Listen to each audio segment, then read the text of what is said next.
नमस्कार दोस्तों, CTET paper 2 social science के लिए क्लास 8th हिस्ट्री का टॉपिक 1 लेकर आ चुका हूं। यह टॉपिक आपके एग्जाम के लिए महत्वपूर्ण है क्योंकि इस टॉपिक से पेपर में 15 क्वेश्चन पूछे जा चुके हैं। कंसेप्ट और पीवाईक्यू दोनों को एक साथ खत्म करेंगे। सबसे पहले आपको यहां पर क्वेश्चन दिखाना चाहूंगा। इस टॉपिक से कैसे पूछे गए हैं, कथन वाले प्रश्न पूछे गए हैं। कथनों ए और बी को ध्यान से पढ़ें। जेम्स मिल ने 1817 में a history of British India 3 भागों में प्रकाशित किया। कथन दूसरा इस प्रकार से यहाँ पर पूछा गया है। अब आपको यहाँ पर इसका राइट आंसर बताना है। तो पहला क्वेश्चन कुछ इस प्रकार से पूछा गया था। दूसरा प्रश्न यहाँ पर आ चुका है। क्या कहता है, 19वीं सदी के आरंभ में सामाजिक परिवर्तन के संदर्भ में एवी कथन को पढ़ें और सही विकल्प चुनें। यह टॉपिक जो रहने वाला है, 19वीं सदी में जो जितने भी परिवर्तन हो रहे थे, जैसे किताबों का छपना, अखबारों का छपना, पत्रिकाएं, पर्चे छपना, ठीक है, संचार के माध्यम विकसित हो रहे थे, तो इनका अध्ययन यहाँ पर किया जाएगा। उसी से रिलेटेड यहाँ पर क्वेश्चन पूछा गया है, कथन वाला पूछा गया है। कौन सा यहाँ पर राइट है, कौन व्याख्या करता है, कौन नहीं करता है, ठीक है। तो बात कर लेते हैं नेक्स्ट क्वेश्चन की। तो कुछ इस प्रकार से पूछा गया है, इतिहास के अवधिकरण कालक्रम एबीसी पर विचार करके यहाँ पर आपको राइट उत्तर देना है। अंग्रेज इतिहासकारों ने भारत के इतिहास को 3 युगों में बांटा। यह टॉपिक आपको बताएगा कि किन इतिहासकारों ने किस युग में भारत के इतिहास को विभाजित किया था, ठीक है। जेम्स मिल इस टॉपिक में बहुत महत्वपूर्ण भूमिका निभाएंगे क्योंकि जेम्स मिल से आपके एग्जाम में 5 से 6 क्वेश्चन पूछे जा चुके हैं, ठीक है। स्कॉटलैंड का अर्थशास्त्री, राजनीतिक दार्शनिक के 3 खंड विशालकार ए हिस्ट्री ऑफ ब्रिटिश इंडिया का प्रकाशन कब हुआ, किसने किया, ठीक है। तो ये क्वेश्चन एग्जाम में पूछा गया है, ठीक है। नेक्स्ट क्वेश्चन कुछ इस प्रकार से, 1870 में जेम्स मिल द्वारा लिखी गई निम्नलिखित में से कौन सी पुस्तक थी, ठीक है। कौन सी यहाँ पर पुस्तक थी। तो जेम्स मिल से काफ़ी क्वेश्चन यहाँ पर दोस्तों पूछे गए हैं। इस टॉपिक से आपकी सीटेट की परीक्षा में आप यहाँ पर देख पा रहे होगे। अभिलेखागार एक ऐसा स्थान जहाँ पर क्या किसके अवशेष मिलते हैं या कौन से साक्ष्य यहाँ पर प्राप्त होते हैं। तो इस प्रकार से क्वेश्चन पूछा गया है। और यहाँ पर भारत के विभाजन को समझने के लिए कौन सी शैक्षणिक सहायता सामग्रियों का उपयोग, मतलब कि उनमें प्रयोग किया जा सकता है। तो ये पेडागोजी का क्वेश्चन इसी टॉपिक से कुछ इस प्रकार से पूछा गया है। नेक्स्ट क्वेश्चन यहाँ पर आप लोग देख पा रहे होगे, कथन वाला पूछा गया। भारतीय इतिहास के तिथियों और काल के समयामिक वाद विवादों के संदर्भ में हिंदू, मुस्लिम, ब्रिटिश, ये आपको सारी की सारी चीज़ें इसी टॉपिक में देखने को मिलेंगी। मात्र यह एक छोटी सी वीडियो रहने वाली है जिसमें सारी की सारी महत्वपूर्ण चीज़ों से आपको अवगत करा दूंगा। तो चलिए इस वीडियो को यहाँ पर शुरू करते हैं। टॉपिक यहाँ पर आ चुका है। जितनी चीज़ें मैंने यहाँ पर हाईलाइट की हैं वो आपकी परीक्षा के लिए महत्वपूर्ण रहेंगी। यहाँ पर आप जो लाइनें देख पा रहे हो, इन्हीं लाइन से आपके एग्जाम सीटेट में 10 से 12 क्वेश्चन जेम्स मिल से संबंधित पूछे जा चुके हैं और विभिन्न टीचिंग एग्जाम की प्रतियोगी परीक्षाओं में भी यहीं से डायरेक्ट क्वेश्चन कई बार पूछे गए हैं। तो चलिए इन लाइनों को यहाँ पर जान लेते हैं। 1817 में स्कॉटलैंड के अर्थशास्त्री और राजनीतिक दार्शनिक जेम्स मिल ने 3 विशाल खंडों में a history of British India, British भारत का इतिहास नामक एक किताब लिखी।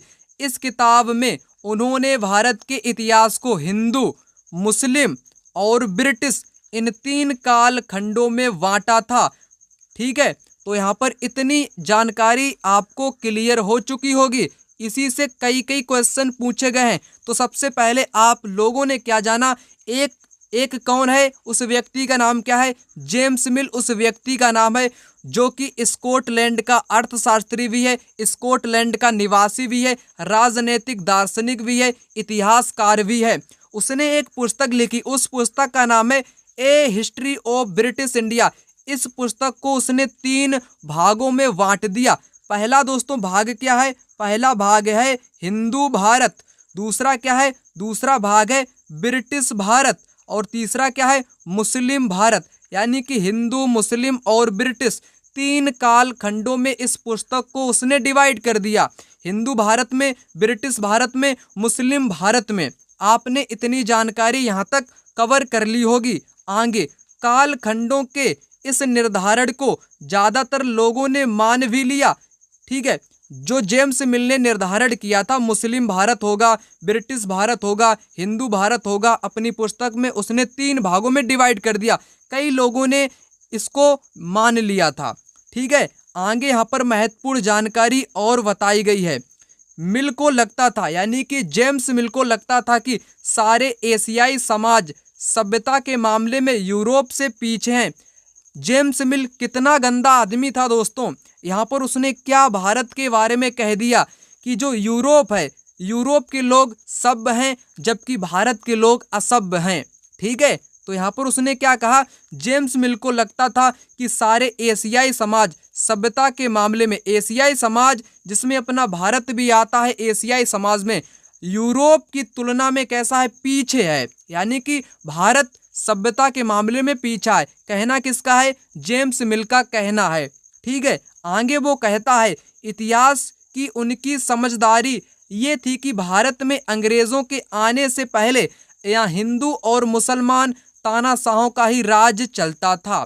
ठीक है, अंग्रेज आने से पहले जब अंग्रेज भारत में नहीं थे तब उसने स्थिति क्या बताई, यहाँ पर हिंदू और मुसलमानों का ही राज चलता था। ऐसा कौन कह रहा है, जेम्स मिल कह रहा है।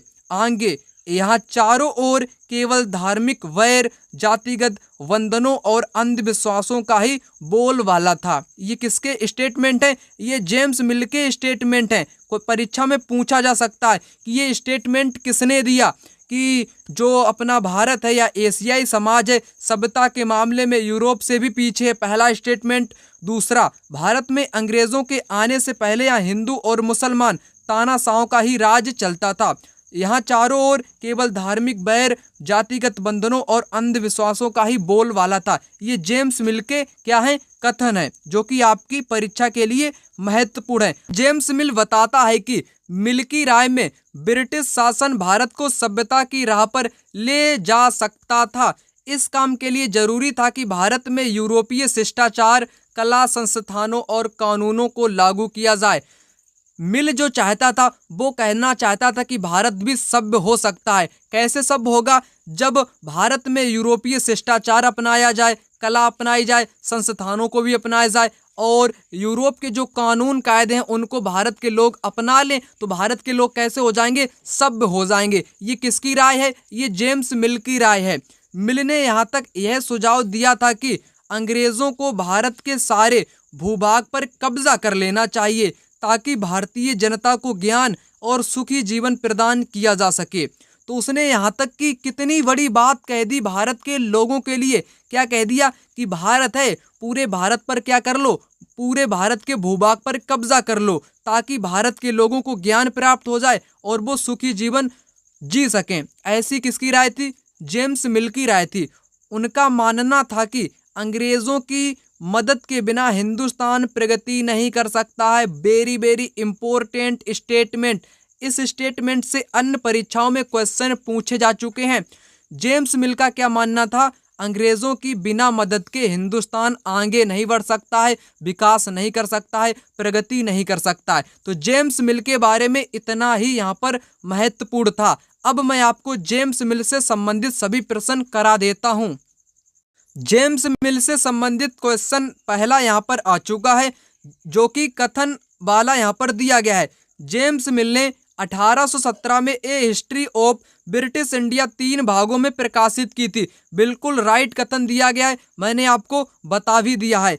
इसमें उन्होंने भारतीय इतिहास को 3 कालों प्राचीन, मध्य, आधुनिक में बांटा। बिल्कुल गलत। मैंने आपको क्या बताया था, 3 पार्ट आपके कौन कौन से थे, हिंदू था, मुस्लिम था और ब्रिटिश। कौन कौन से थे दोस्तों, हिंदू था, मुस्लिम था और क्या था, और आपका ब्रिटिश था। उसने 3 कालखंडों में बांटा था, प्राचीन में नहीं बांटा, ना ही मध्य में बांटा, ना ही आधुनिक में बांटा। तो यहाँ पर पहला स्टेटमेंट करेक्ट होगा, दूसरा स्टेटमेंट यहाँ पर गलत हो जाएगा। तो यहाँ पर 4 विकल्प करेक्ट उत्तर होगा, ए सही किंतु बी गलत। 4 ऑप्शन यहाँ पर करेक्ट आंसर हो जाएगा। तो ये क्वेश्चन आपके एग्जाम में इसी वर्ष पूछा गया था। तो चलिए यहाँ पर अगले प्रश्न की बात कर लेते हैं, ठीक है, जो कि जेम्स मिल से संबंधित होना चाहिए। तो जेम्स मिल से संबंधित क्वेश्चन यहाँ पर आ चुका है। क्वेश्चन में क्या कहा गया है, यहाँ पर आपकी खाली जगह दी गई फर्स्ट में और सेकंड में। एक स्कॉटिश अर्थशास्त्री और राजनीतिक दार्शनिक ने 3 खंड के विशालकाय ए हिस्ट्री ऑफ ब्रिटिश इंडिया का प्रकाशन किया था। किसने? 1817 में जेम्स मिल ने। पहले भाग में 1817 और जेम्स मिल भरा जाएगा। तो यहाँ पर ये क्वेश्चन एग्जाम में पूछा जा चुका है। अगला प्रश्न जेम्स मिल से संबंधित। 1817 में जेम्स मिल द्वारा लिखी गई निम्नलिखित में से कौन सी पुस्तक थी? तो मैंने आपको अवगत करा ही दिया है। The history of British India पुस्तक लिखी, जिसको 3 भागों में डिवाइड कर दिया था। हिंदू में डिवाइड कर दिया, मुस्लिम में डिवाइड कर दिया, ब्रिटिश भारत में डिवाइड कर दिया। तो ये बहुत महत्वपूर्ण है तीनों किताबें। जेम्स मिल कौन था? अर्थशास्त्री था। कहाँ का था? स्कॉटलैंड का था। इतिहासकार भी था, अर्थशास्त्री भी था, राजनैतिक दार्शनिक भी था। ठीक है, तो चलिए आगे बढ़ते हैं। और क्वेश्चन यहाँ पर आपसे पूछा गया है जेम्स मिल से। जेम्स मिल ने अपनी पुस्तक ब्रिटिश भारतीय इतिहास the history of British India में भारतीय इतिहास को 3 अवधियों में विभाजित किया था, जिसमें निम्नलिखित में से कौन सा शामिल नहीं है? ब्रिटिश में भी उसने विभाजित किया, मुस्लिम में भी किया, हिंदू में भी किया, परंतु ईसाई में उसने नहीं विभाजित किया। नहीं वाला ही आपसे पूछा गया है, इसलिए कौन सा करेक्ट होगा? पहला ही वाला आपका करेक्ट हो जाएगा। ठीक है, और आपका जेम्स मिल से संबंधित यहाँ पर क्वेश्चन नहीं पूछा गया है। बाकी क्वेश्चन मैं आपको आगे कराता हूँ। आगे यहाँ पर बताया गया है कि अंग्रेजों द्वारा सुझाए गए वर्गीकरण से अलग हटकर इतिहासकार भारतीय इतिहास को आमतौर पर प्राचीन, मध्यकालीन तथा आधुनिक काल में बांटकर देखते हैं, जबकि जेम्स मिल ने हिंदू, मुस्लिम, ब्रिटिश में डिवाइड किया। परंतु भारत के इतिहासकारों ने मतलब कि अंग्रेजों द्वारा सुझाए गए वर्गीकरण से अलग हटकर उन्होंने प्राचीन, मध्यकालीन और आधुनिक काल में भारत के इतिहास को बांटकर देखा। इस विभाजन की भी अपनी समस्याएं थी। इतिहास को इन 2 खंडों में बांटने की यह समझ भी पश्चिम से आई। कहाँ से आई? पश्चिम से ही आई। पश्चिम में आधुनिक काल को विज्ञान, तर्क, लोकतंत्र, मुक्ति और समानता जैसी आधुनिकता की ताकतों के विकास का युग माना जाता है। उनके लिए मध्यकालीन समाज वे समाज थे जहां आधुनिक समाज की ये विशेषताएं नहीं थीं। तो यहाँ पर कहने का मतलब है, जो जेम्स मिल ने विभाजन किया था भारत का, उसने हिंदू, मुस्लिम और ब्रिटिश के आधार पर किया था। उसके विपरीत अनेक इतिहासकारों ने भारत के इतिहास को प्राचीन, मध्यकालीन और आधुनिक काल में डिवाइड किया, परंतु इसकी भी कुछ समस्याएं थी। ठीक है, समस्याएं थी, क्योंकि ये दोस्तों पश्चिम की देन थी, ये पश्चिम की समझ पर काम कर रही थी। ठीक है, तो पश्चिम में आधुनिक काल उस दौरान पनप रहा था, जबकि पश्चिम में आधुनिक काल को किस लिए जानते हैं? आधुनिक काल को विज्ञान का युग, तर्क का युग, लोकतंत्र की स्थापना, मुक्ति और समानता जैसी आधुनिकता की जब ताकतें बढ़ती हैं, तब वो कहलाता है आधुनिक काल, यानी कि विकास का युग माना जाता है। उनके लिए मध्यकालीन समाज वे समाज थे जहां आधुनिक समाज की विशेषताएं नहीं थीं। ठीक है, तो इतना आपने समझ लिया होगा। अब यहाँ पर आगे महत्वपूर्ण एक जानकारी दी गई है। क्या महत्वपूर्ण जानकारी दी गई? बहुत सारे इतिहासकार इस युग को औपनिवेशिक युग का भी नाम देते हैं। ठीक है, किस नाम से जानते हैं? औपनिवेशिक युग के नाम से भी जानते हैं। ठीक है, चलिए आगे बढ़ते हैं। अब यहाँ पर बात कर लेते हैं औपनिवेशिक युग आखिरकार दोस्तों होता क्या है।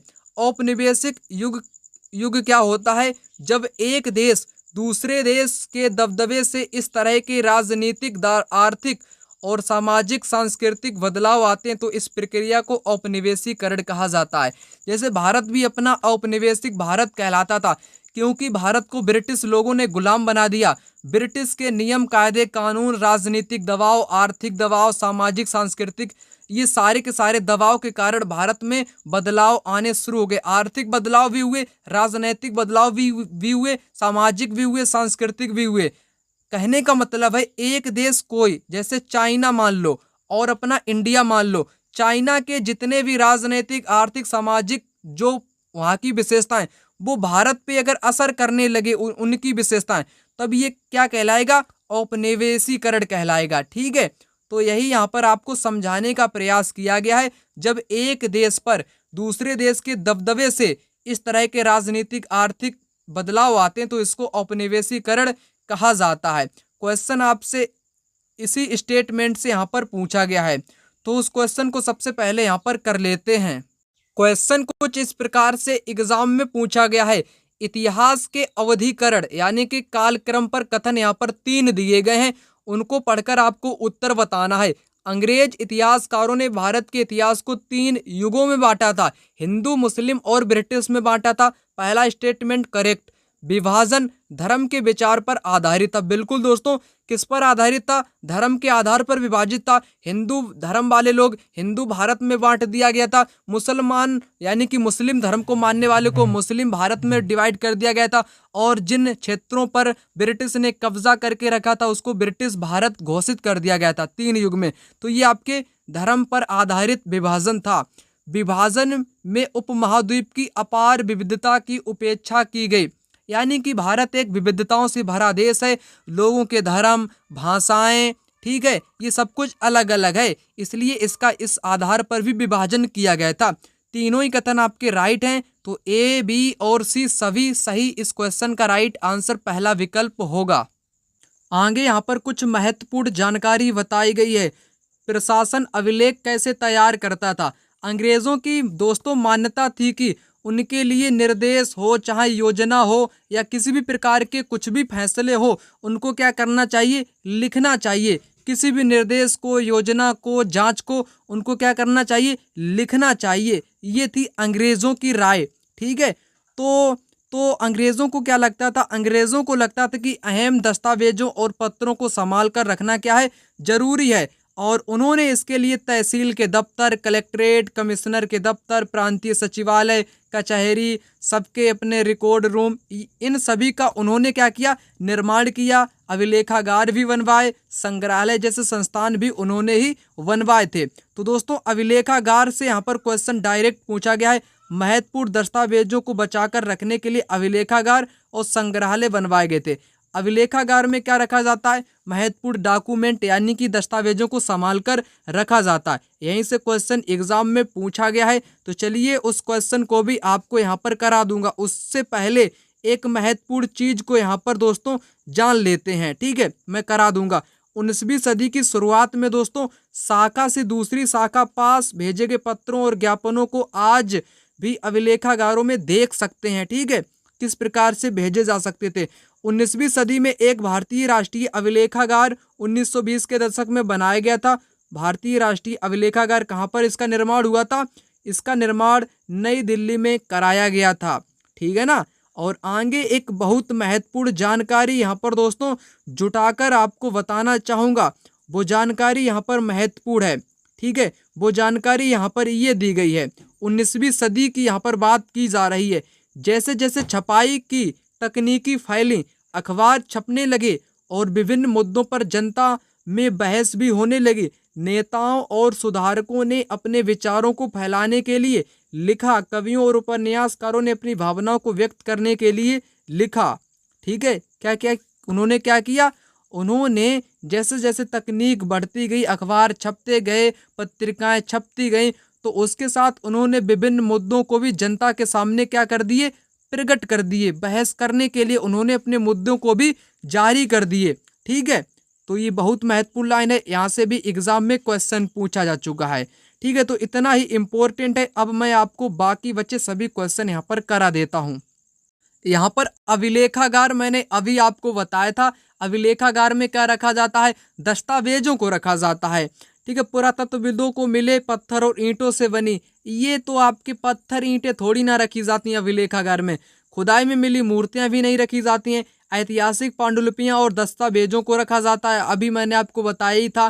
तो यहाँ पर थर्ड विकल्प करेक्ट उत्तर होगा इस क्वेश्चन का, जो कि आपके एग्जाम में पूछा गया है, ठीक है। और यहाँ पर इस क्वेश्चन को भी देख लेते हैं। भारत के विभाजन को अगर आपको समझना है, उसके लिए सबसे उपयोग शैक्षणिक सहायक सामग्री क्या होगी? पंजाब से लाए गए काले और लाल रंग से मृदभांड से, क्या मृदभांड का मतलब होता है बर्तन, किसी भी चीज से निर्मित हो, चाहे मिट्टी से या धातु से। लाल रंग है और उसका काला रंग है। ठीक है, तो लाल और काले रंग से भारत के विभाजन का पता चलेगा? बिल्कुल नहीं पता चलेगा। कथानक यानी कि कहानियों से पता चलेगा कि भारत का विभाजन कैसे हुआ? कहानियों से पता चलेगा। छवियों से पता चलेगा यानी कि चित्रों को देखकर भी पता चलेगा, तो ये भी करेक्ट है। आहत सिक्के, क्या सिक्कों को देखकर पता चलेगा कि भारत का विभाजन कैसे हुआ? नहीं। तो कौन सा करेक्ट है? बी और सी। बी सी यहाँ पर करेक्ट आंसर हो जाएगा इस क्वेश्चन का। ठीक है ना, ये मैंने आपको बता ही दिया था। और यहाँ पर इस क्वेश्चन को भी आप यहाँ पर देख लो। क्वेश्चन में क्या कहा गया है? भारतीय इतिहास की तिथियों और काल के समयामकिक वाद विवाद से संदर्भित हिंदू मुस्लिम ब्रिटिश जैसी अवधि उचित है, क्योंकि शासकों का धर्म एकमात्र महत्वपूर्ण ऐतिहासिक परिवर्तन रहा गया है। परंतु ये जेम्स मिल ने ऐसा माना था, परंतु कई इतिहासकारों ने इसको नकारा था, नहीं माना था। बिल्कुल ऐसा ऐतिहासिक परिवर्तन नहीं रहा, इसलिए इस ऑप्शन को यहाँ पर गलत माना गया है। लंबी समयावधि में घटित होने वाली ऐतिहासिक प्रक्रियाओं को निश्चित तिथियों और काल विभाजनों के अंतर्गत लाना समस्यात्मक है। बिल्कुल दोस्तों समस्यात्मक है। जैसे कोई घटना 1000 में हुई, ठीक है, और एक घटना आपकी 1200 में हुई, इसके बीच का जो गैप है इसको समझ पाना कई बार इतिहासकारों के लिए कठिन हो जाता है, यानी कि समस्यात्मक हो जाता है। तो इसीलिए इसको उचित नहीं ठहराया गया है हिंदू मुस्लिम और ब्रिटिश भारत को, जिसको जेम्स मिल ने क्या किया था? डिवाइड किया था अपनी पुस्तक ए हिस्ट्री ऑफ ब्रिटिश इंडिया में। तो यहाँ पर बी करेक्ट होगा। बी करेक्ट होगा। कौन सा यहाँ पर करेक्ट है दोस्तों? ए गलत किंतु बी सही। तो बी यहाँ पर इस क्वेश्चन का आपका राइट उत्तर हो जाएगा। और यहाँ पर ये क्वेश्चन मैंने आपको करवा दिया, अभिलेखागार भी करवा दिया। जेम्स मिल ने पुस्तक British A history of British India लिखी, जिसको ब्रिटिश मुस्लिम और हिंदू में डिवाइड कर दिया था, परंतु ईसाई में इसको डिवाइड शामिल नहीं किया था, इसलिए ईसाई यहाँ पर करेक्ट आंसर होगा। 3 पार्ट में उसने इसको डिवाइड किया था, मैंने आपको बताया भी था। और यहाँ पर ये क्वेश्चन क्या है? जेम्स मिल द्वारा लिखी गई पुस्तक 1817 में a history of British India इसकी पुस्तक का नाम है। और यहाँ पर इस क्वेश्चन को भी आप देख लो। ठीक है, 1817 में जेम्स मिल यहाँ पर करेक्ट आंसर होगा। और यहाँ पर इस क्वेश्चन को मैंने आपको बताया था, अंग्रेज इतिहासकारों ने 3 भागों में बांटा, हिंदू मुस्लिम ब्रिटिश। विभाजन का आधार धर्म उन्होंने माना था। ठीक है, विविधताएं भी आपके उपमहाद्वीप भारत में काफ़ी थी, तो तीनों विकल्प यहाँ पर करेक्ट हो जाएंगे इस क्वेश्चन के। यहाँ पर ये क्वेश्चन आपके एग्जाम में पूछा गया है, जो मैंने तकनीक आपको बताई थी, अखबार छपने लगे, पत्रिकाएं छपने लगी, उसी से रिलेटेड 19वीं सदी के आरंभ में सामाजिक परिवर्तन देखने को मिले थे। ठीक है, तो रीति रिवाज मूल्य मान्यताओं से संबंधित बहस मुहावसे और चर्चा का स्वरूप बदलता दिखाई देता है, बिल्कुल बदलता दिखाई देता है। जिसका कारण क्या था? किताबें छप रही थी, अखबार छप रहे थे, पत्रिकाएं छप रही थी, पर्चे छप रहे थे, जिस कारण बहसें लोगों के बीच रीति रिवाजों से संबंधित, मान्यताओं से संबंधित काफ़ी चर्चाएं देखने को मिलती हैं। तो यहाँ पर दोनों ही आपके राइट होंगे, पहला कथन राइट होगा, दोनों सही हैं। सही व्याख्या को भी यहाँ पर प्रस्तुत करते हैं, मैंने आपको बताया भी था अभी के अभी। और ये क्वेश्चन मैंने आपको करा ही दिया। ठीक है, ये वाला करेक्ट यहाँ पर दिया गया है। यहाँ पर ब्रिटिश भारत, हिंदू भारत और मुस्लिम भारत होना चाहिए था, यहाँ पर प्राचीन मध्य आधुनिक में कर दिया गया है जेम्स मिल का, इसलिए ये गलत है। पहला करेक्ट है। ठीक है, पहला करेक्ट है, बी गलत है। वीडियो आप लोगों के लिए यहीं तक थी। इस वीडियो को ज़्यादा से ज़्यादा अपने दोस्तों के साथ शेयर करना मत भूलिएगा। कमेंट बॉक्स में एक प्यारा सा कमेंट अभी के अभी कर दो, और अगर नए हो इस चैनल पर तो चैनल को अभी सब्सक्राइब कर लो। मिलते हैं दूसरी वीडियो में, तब तक के लिए धन्यवाद। जय हिंद, वंदे मातरम।